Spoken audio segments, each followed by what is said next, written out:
The next session is the circular economy and demand reduction, and a keynote speech is from OSSIAN SMYTH, who is a Green Party politician who served as Minister of State since July 2020. He's been a TD for Dún Laoghaire since 2020. He was appointed Minister of State at the Department of Public Expenditure and Reform with responsibility for public procurement and e-government, and Minister of State at the Department of the Environment with responsibility for communications, and which of course is most important for us here today, the circular economy. Thank you, Oisín.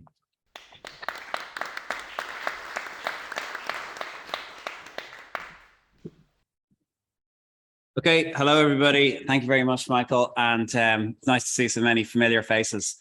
The circular economy, there's a problem with it, problem with the naming, I suppose, the branding, because it's too abstract ideas. It's, you know, that something being circular, which is too many syllables to get across, and being an economy.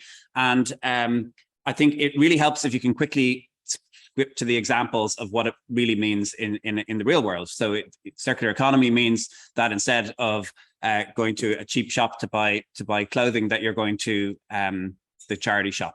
And that when you get shoes in the charity shop and they wear out, that instead of buying new ones made in a sweatshop on the other side of the world, that you go around to your local shoemaker and you get them fixed. And then you get your clothes altered, and that you get your bike fixed, and that everything is that you try to renovate, and that you reach for an idea that there is that one of the pleasures of get things and looking after things and buying things doesn't have to be about something being brand new. It doesn't have to be about unboxing. It doesn't have to be about taking home a haul of goods out of new bags branded with the name of the shop.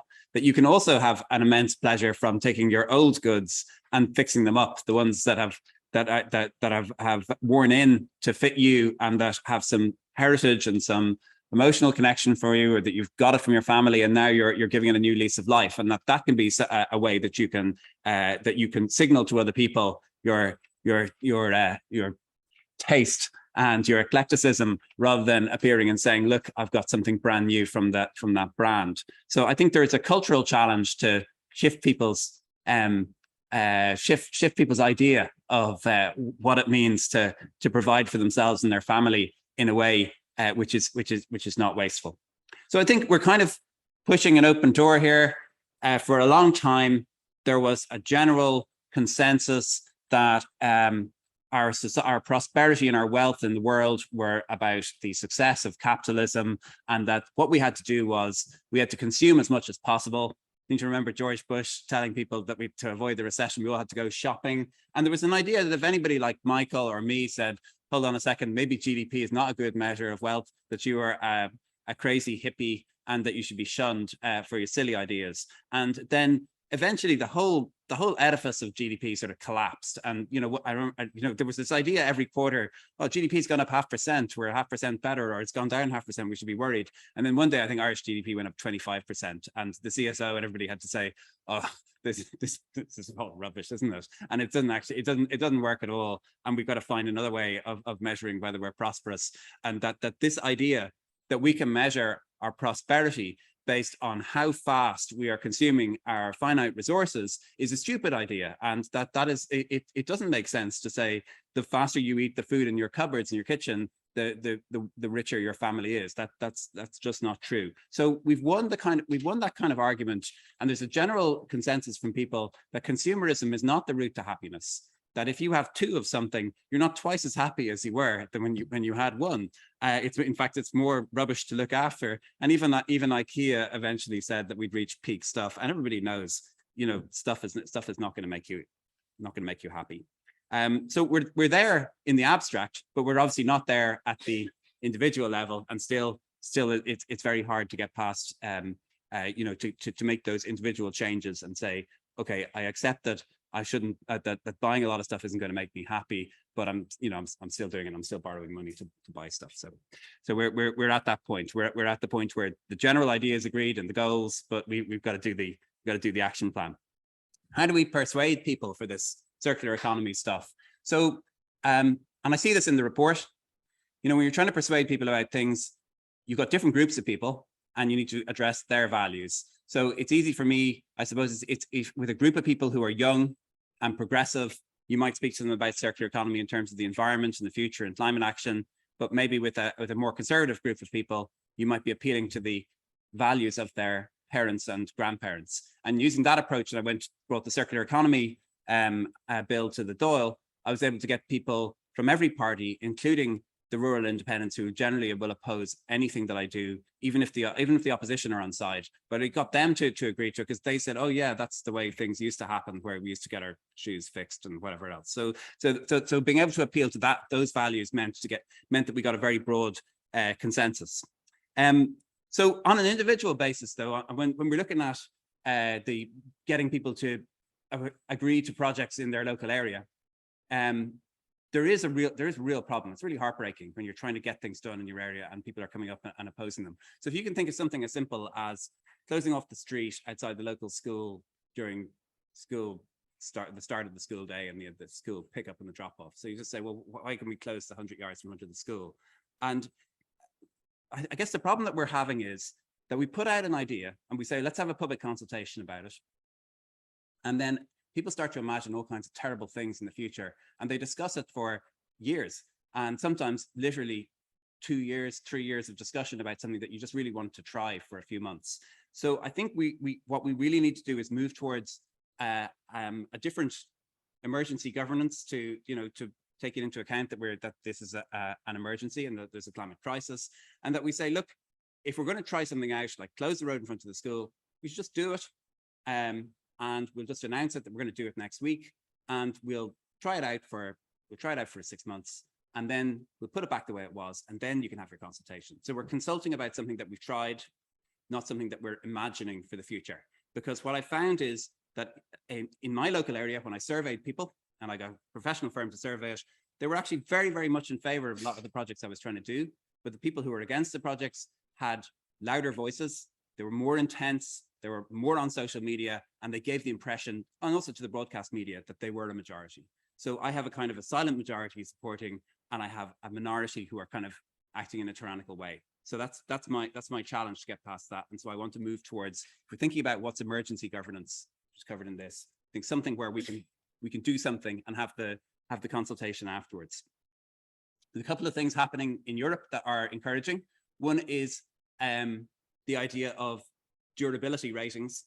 So you go to buy a washing machine, and you see an array of machines, and you're picking based on brand, or you're picking based on super features that it's going to wash using AI or whatever. And really, you're not really making an informed choice, and you don't know whether the product is going to last a long time or whether it's got built-in obsolescence. So one of the ideas from the EU is that they are going to have an independent body testing all the consumer equipment and giving it a rating for how many years it's going to last. So you go in and you see this washing machine lasts for 5 years, this one lasts for 10 years. And now as a consumer, you can make, sorry, I shouldn't say the word consumer. As a citizen, you can make an informed choice as I'm going to buy this one, which lasts twice as long. And when I discussed that with business people, one of them said, well, what if I own a washing machine factory and I only get to sell half as many washing machines as I did before? And that's the vested interest angle, is this thing you're trying to bring in, it's going to lower my business or businesses overall. But of course, it creates a new opportunity, which is the opportunity for the whole business of renovation and repair. And a lot of that work is local rather than being globalized.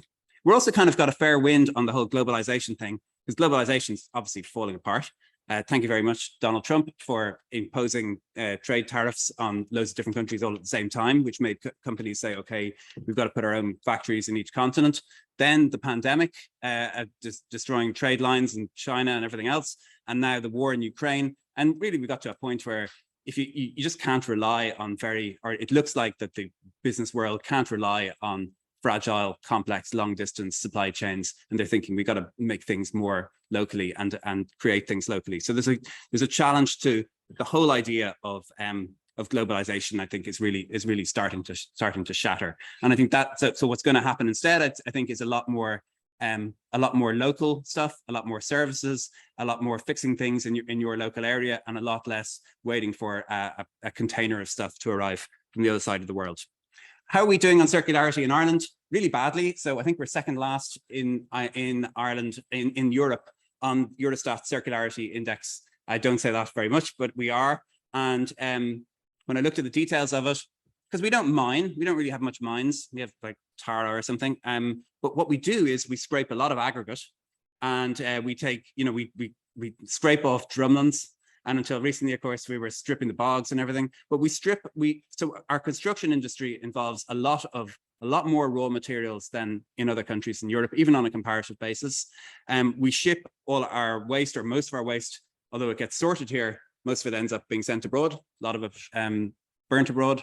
And so, we have a long way to go. I've put in the law that we need to reach above European average in 8 years' time.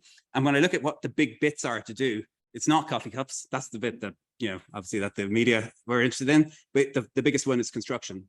So if we're going to build loads and loads of houses for people, are we going to build them in a green way? Are we going to renovate the existing stock? Are we going to have low embodied carbon? Are we going to reuse materials? When we knock down old things, are we taking all the rubble and throwing it in a field, or are we recycling concrete, and so on? So that's the largest opportunity area, is construction and development for improving our circularity. Those little things like coffee cups and vapes, they're things that people can relate to. And I suppose, they do on their own, each one of them is so tiny, plastic bags, whatever, but it is worth doing each one of them, because they are something that you can relate to in your own life. And people do want to have a sense that they have a role in all this, and that they have some kind of control. I'm very heartened by what I saw in California, where when they were reaching their electricity network looked like it was reaching peak, and that they might have blackouts. And they sent texts out to people and said, in your area, we might be reaching a blackout. Can you find things to turn off around your house? And the response was phenomenal. And I think, you see a huge drop very quickly. And you could see that people then felt that they had managed to avert a problem, that they had some agency in it, that they were given the information. And also the message was sent to everybody, whether you're a child or an elderly person, and everybody can have an act in that, because everybody can look around and turn something off or do something.